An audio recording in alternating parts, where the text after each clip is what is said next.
오늘은 이제 내가 보리라라는 그런 말씀의 제목으로 함께 은혜를 나누고자 합니다. 저희 큰 딸아이가 6살 때쯤 되었을 때였을 것입니다. 엄마하고 함께 종이를 가지고, 엄마는 이제 볼펜을 통해서 볼펜을 가지고 그림을 그리는데, 그림을 그리면서 한참 설명을 하면서 같이 즐거운 시간을 보내고 있었습니다. 그런데 큰 딸아이가 하는 말이 엄마 볼펜이 안 나와요 라는 말이었습니다. 엄마가 보기에는 너무나도 잘 선명하게 이렇게 동그라미가 쳐지고 잘 그려졌는데 딸아이가 보기에는 전혀 보이지 않았던 것입니다. 그래서 엄마가 딸에게 다시 물었습니다. 이게 안 보이냐? 몇 번이라도 계속해서 되물었지만 딸아이는 그것이 보이지 않는다라고 하였습니다. 그 말을 듣고 우리는 큰 아이를 데리고 병원에 갔습니다. 병원에 갔는데 병원의 의사 선생님께서 하시는 말씀이 원래 태어날 때부터 시력이 약한 채로 태어났기 때문에 안경을 써야 한다라는 그런 판명을 받았습니다. 어린 나이지만 안경을 써야 했습니다.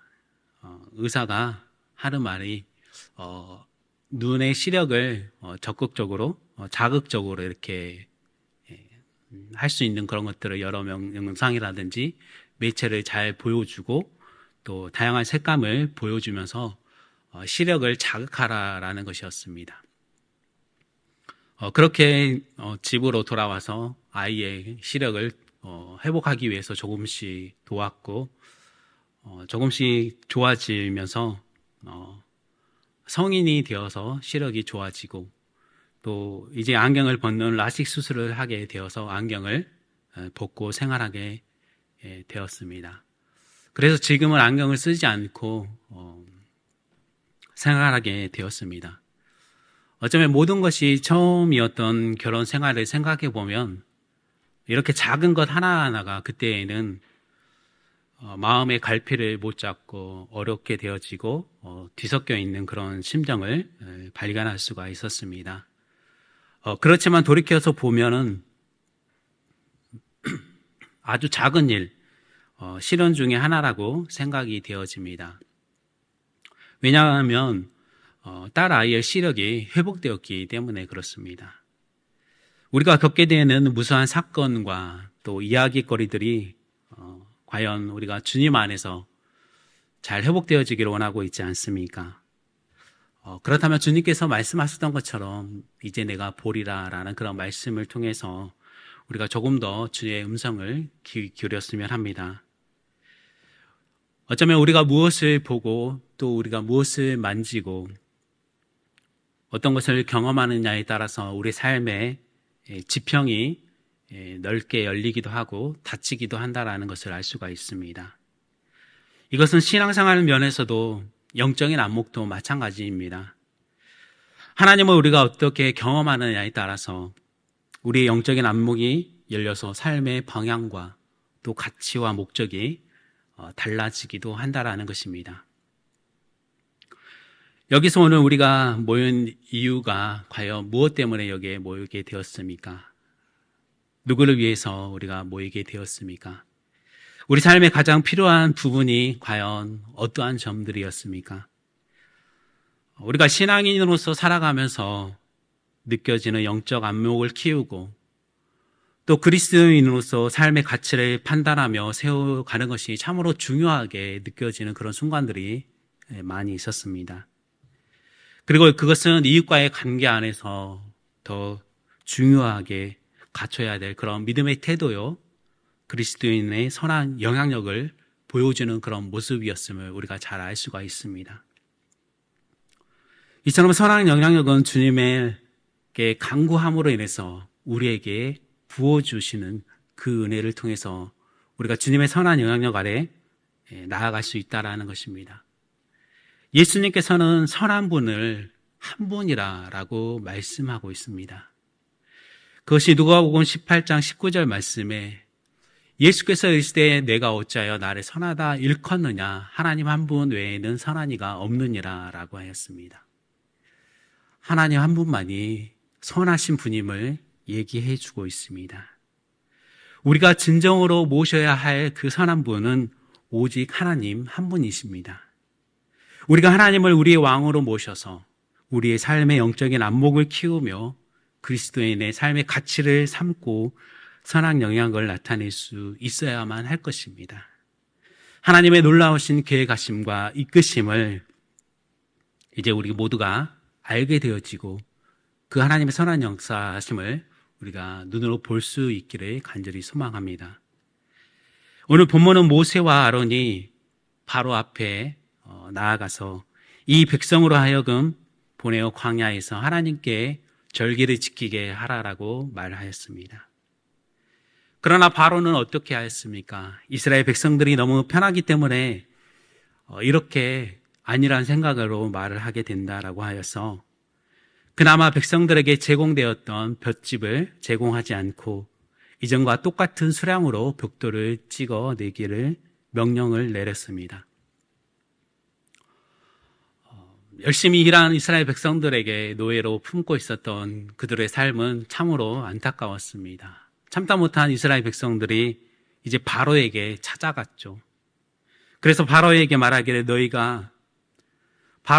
말하기를 너희가 일을 하기 싫기 때문에 주께 제사를 드리러 가게 해달라고 떠드는 것이 아니냐라고 일침을 놓고 백성들을 쫓아내 보냈습니다. 그렇게 쫓겨난 백성들이 돌아오면서 모세와 아론을 마주치게 되었습니다. 그러면서 오늘 읽었던 5장 22절 이전에 21절 말씀을 보면 이렇게 얘기하는 것을 볼 수가 있습니다. 표준 세번역본으로 보면 주께서 당신들을 내려다 보시고 벌을 내리시면 좋겠소. 당신들 때문에 바로와 그의 신하들이 우리를 미워하고 있어. 당신들은 그들의 손에 우리를 죽일 수 있는 칼을 쥐어준 셈이오라고 말하였습니다. 모세와 아론이 바로에게 가서 했던 말들이 그들의 바로에게는 결국에는 칼을 쥐어준 셈이라는 것이었습니다. 얼마나 원통하고 분하였으면 그렇게 얘기하였을까요? 이 말을 들었던 모세 역시 마찬가지로 하나님께 나아가서 호소합니다. 그것이 오늘 22절 이하에 나오는 것이죠. 주님, 주께서 어떻게 이 백성을 이렇게 모질게도 대하십니까? 도대체 왜 저를 보내셨습니까? 제가 바로에게 가서 주의 이름으로 말한 순간부터 이 백성의 사정이 더 악화가 되었습니다. 저들을 구원하신다고요? 주께서 이렇게 하는 것들이 저들을 구하는 것으로 보여지십니까? 라고 그렇게 호소하고 있습니다. 모세가 어떻게 하여서 하나님께 이러한 호소를 할 수밖에 없었을까요? 왜 하나님께 이렇게 원망을 하고 있습니까? 모세가 부름 받았을 때 하나님께서 그에게 보여주었던 그런 이적의 그런 장면들, 그런 하나님의 신실하심을 어디에서 찾지도 못하고 원망과 불평으로 그는 하나님께 호소하는 것을 볼 수가 있습니다. 모세가 현재 바라보고 있는 그런 장면들은 과연 어떠한 장면을 보고 있습니까? 사람들이 원망하고 불평하는 그런 모습들만을 보고 있습니다. 모세 자신을 향한 불평도 이제는 모자라서 하나님을 모욕하는 일까지도 서슴지 않고 원망과 불평을 내뱉는 그런 모습들을 볼 수가 있습니다. 백성들이 원망과 불평이 커져가고 모세도 하나님께 호소하는 이유가 어디에서부터 시작이 되었을까요? 우리가 조금만 생각해 보면 알 수 있습니다. 그들의 마음이 원망과 불평이 커졌고 그들의 마음에 가득 차야 할 하나님의 사랑과 그리고 이웃을 향한 사랑의 마음이 사그라들어서 영적인 안목이 서서히 닫혀져 가고 있었기 때문에 그렇습니다. 요한일서 2장 15절에서 16절 말씀은 이렇게 얘기합니다. 이 세상에 있는 것들을 사랑하지 말라. 누구든지 세상을 사랑하면 아버지의 사랑이 그 안에 있지 아니하니 이는 세상의 모든 것이 육신의 정욕과 안목의 정욕과 이생의 자랑이니 다 아버지께로부터 온 것이 아니오 세상으로부터 온 것이니라 라고 하였습니다. 세상으로부터 오는 것을 사랑하고 세상을 사랑하는 그런 마음들을 그들이 하나님께로부터 멀어지고 영적 안목을 닫아버리게 한다라는 것입니다. 우리의 영적인 안목이 닫혀가는 이유가 과연 어디에 있습니까? 그것은 온전한 것을 보지 않았기 때문에 그렇습니다. 온전한 것은 무엇입니까? 스스로 있는 분을 보는 것입니다. 사람의 행위가 자기가 보기에는 모두가 옳다라고 그렇게 말하는 것을 볼 수가 있습니다. 그래서 잠언 16장 2절 말씀에도 사람의 행위가 자기의 보기에는 모두 깨끗하더라도 여호와는 심령을 감찰하시느니라 라고 하였습니다.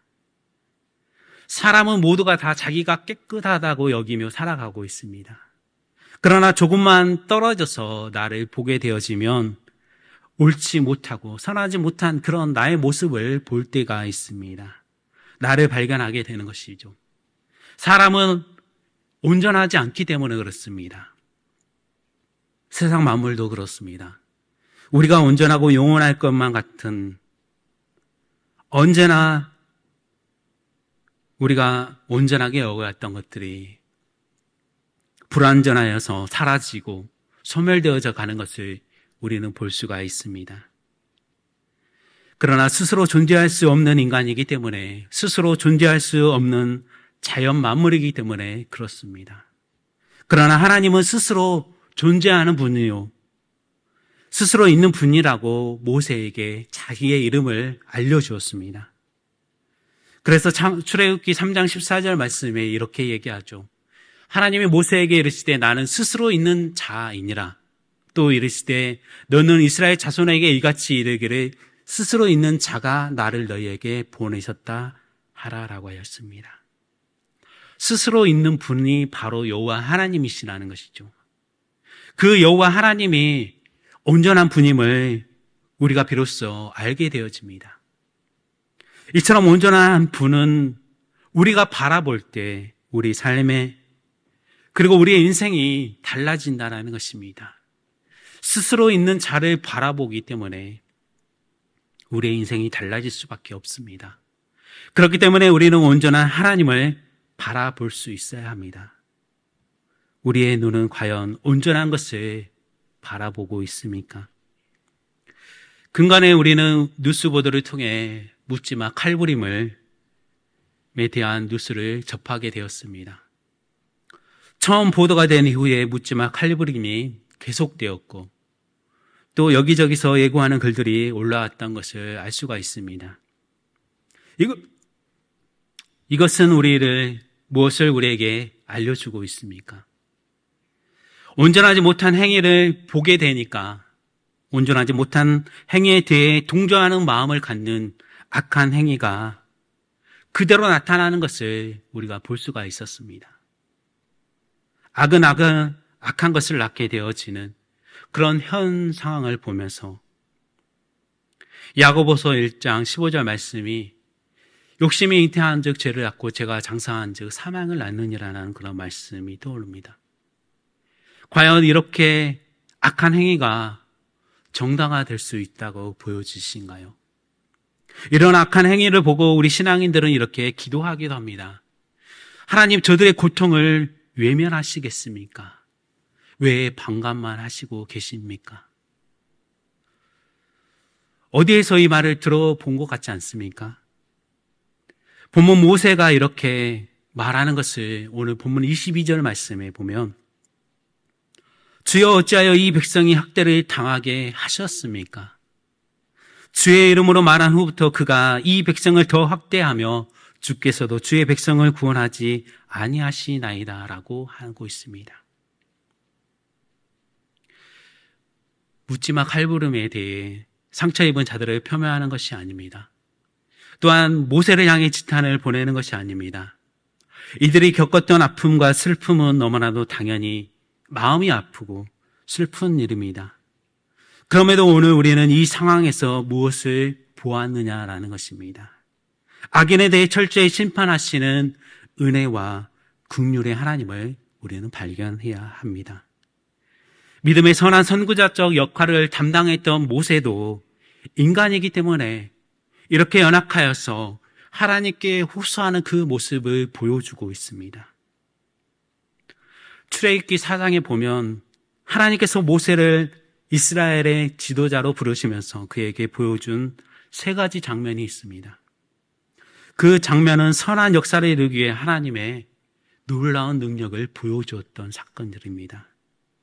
그래서 이런 장면을 통해서 모세는 영적인 안목이 늘 밝혀지는 그런 경험을 했던 사람입니다. 그 세 가지 중에 첫 번째가 지팡이가 뱀이 되고 그 뱀을 다시 잡았을 때 지팡이가 된 사건입니다. 우리 한번 출애굽기 4장 3절에서 4절 말씀을 함께 찾아보시면 이렇습니다. 여호와께서 이르시되 그것을 땅에 던지라 하시매 곧 땅에 던지니 그것이 뱀이 된지라.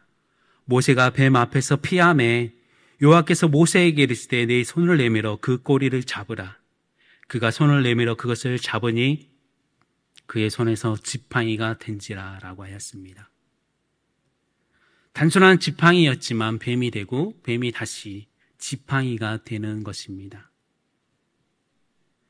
또한 영적인 안목을 밝히는 두 번째 사건이 손에 나병이 일어나고 다시 나병이 깨끗하게 되어지는 것입니다. 출애굽기 4장 6절에서 7절 말씀은 계속해서 이렇게 말하고 있습니다. 여호와께서 또 그에게 이르시되 내 손을 품에 넣으라 하시매 그가 손을 품에 넣었다가 내어보니 그의 손에 나병이 생겨 눈같이 된지라. 이르시되 내 손을 다시 품에 넣으라 하시매 그가 다시 손을 품에 넣었다가 내어보니 그의 손이 본래의 살로 되돌아왔더라 라는 것이었습니다.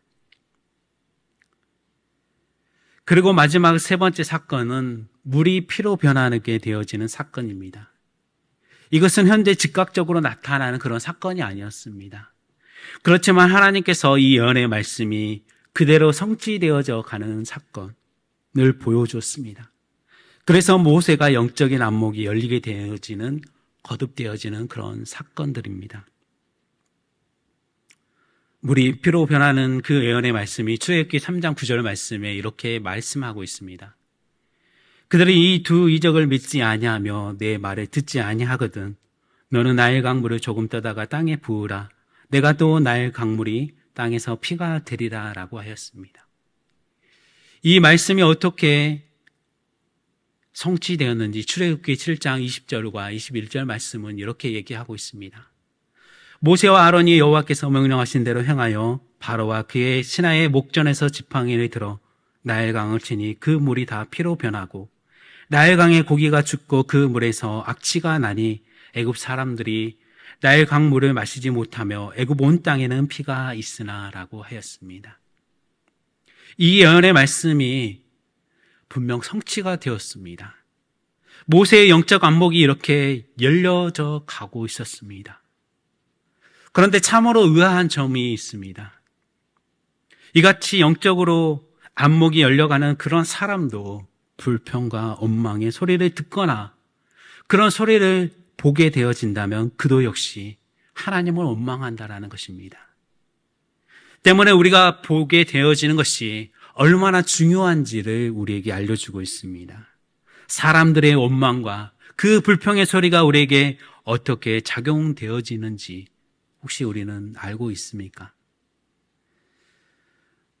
운전하는 사람들 중에는 뜨거운 태양과 또 반사되는 빛 때문에 선글라스를 종종 끼는 경우가 있습니다.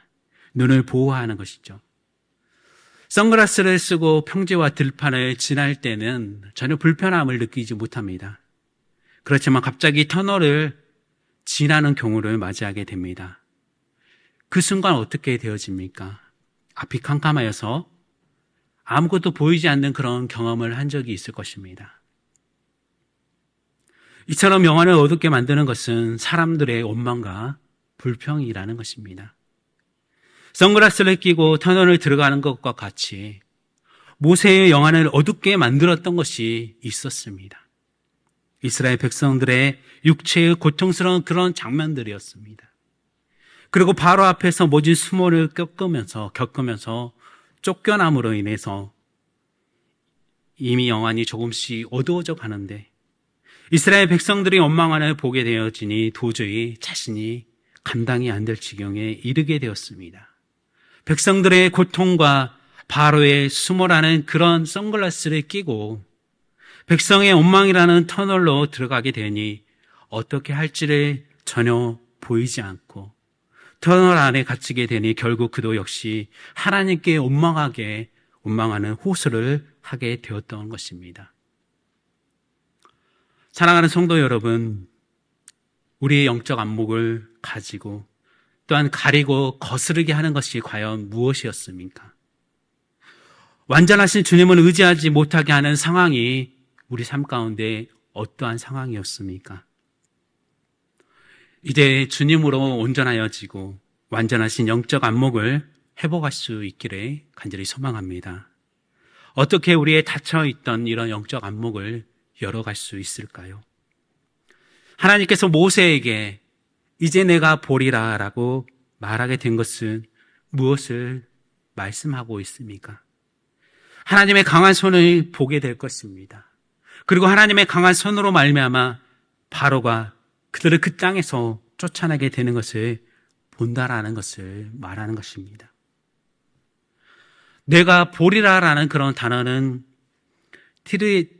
티르에라는 그런 단어입니다. 하나님께 약속을 보증할 때, 하나님께서 약속을 보증할 때 사용되어지는 것입니다. 그러니까 내가 보게 된다는 것은 철저히 약속된 하나님의 그런 주권 아래서 불가능한 것을 보여주게 된다라는 것입니다. 더불어서 강한 손은 무엇입니까?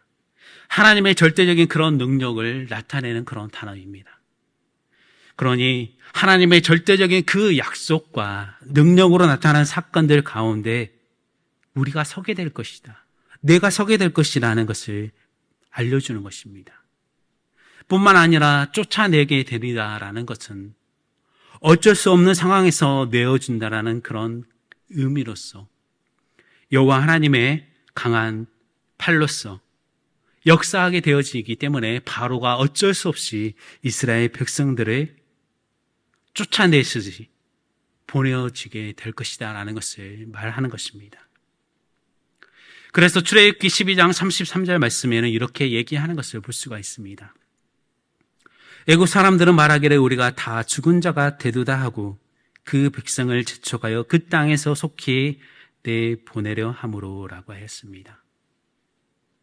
그러니 모세가 보게 될 것은 하나님의 약속과 능력으로 이루어진 놀라운 사건들이며 이스라엘 백성들을 지배하는 바로가 어쩔 수 없이 쫓아내시지 이스라엘 백성들을 보내어지는 그 광경을 목격하게 된다는 것입니다. 우리 삶을 올가매고 있던 것을 끊고 우리는 과연 어떠한 광경을 보여지길 또 보기를 원하고 계십니까? 열왕기하 6장 17절과 18절 말씀에 이런 말씀을 하고 있습니다. 기도하여 이르되 여호와여 원하건대 그의 눈을 열어 보게 하옵소서 하니 여호와께서 그 청년의 눈을 여심해 그가 보니 불말과 불병거가 산에 가득하여 엘리사를 둘렀더라. 아람 사람이 엘리사에게 내려오매 엘리사가 여호와께 기도하여 이르되 원하건대 저 무리의 눈을 어둡게 하옵소서 하매 엘리사의 말대로 그들의 눈을 어둡게 하신지라 라고 하였습니다. 엘리사 시대 이스라엘을 치기 위해서 아람 군대가 이스라엘 성읍을 에워싼 것을 엘리사의 사환이었던 자가 보게 되었습니다. 그래서 엘리사에게 급히 뛰어와서 알렸을 때 엘리사가 이와 같이 사환의 눈을 열어달라고, 그리고 아람 군대의 사람들은 오히려 눈을 멀게 해달라고 그렇게 기도하는 것을 볼 수가 있습니다.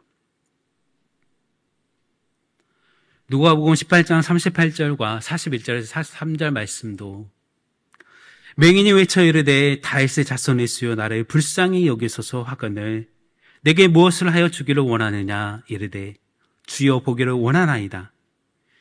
예수께서 그들에게 이르시되 보라 내 믿음이 너를 구원하였느니라 하시매 곧 보게 되어 하나님께 영광을 돌리며 예수를 따르니 백성이 다 이를 보고 하나님을 찬양하니라 라고 하였습니다. 이 장면도 역시 예수님께서 여리고로 가는 길에 한 맹인을 만나 그를 치료하는 그런 장면을 보게 되어집니다. 엘리사가 기도하여서 사환의 영안이 열려서 보게 되었던 것과 또 예수님이 맹인을 치료하여 하나님을 찬미하게 되어지는 그 사건들의 공통점이 이 모든 것이 하나님의 주권에 달려있다는 것을 우리에게 알려주고 있습니다. 우리의 영적 안목이 열리게 되어지고 온전하게 보게 되어지고 소망하는 것들이 우리가 목격하게 되어지는 것은 하나님의 놀라운 주권의 역사에 달려있다는 것입니다.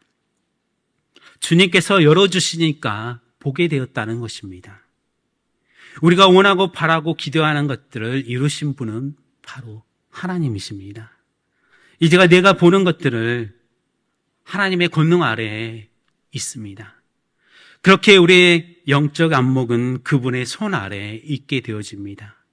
우리의 영적 안목은 우리 스스로가 열 수는 없지만 우리는 그분께 기도할 수가 있습니다. 기도로서 자녀의 권세를 우리가 하나님께 구해야 할 것입니다. 그래서 시편 138편 3절의 말씀에는 내가 간구하는 날에 주께서 응답하시고 내 영혼에 힘을 주어 나를 강하게 하셨다라고 하였습니다. 그렇게 얘기하였던 것처럼 이제 내가 내 눈을 열어 주의 율법에서 놀라운 것을 보게 하소서라고 기도할 수 있는 저와 여러분, 우리 모두가 될 수 있기를 간절히 소망합니다.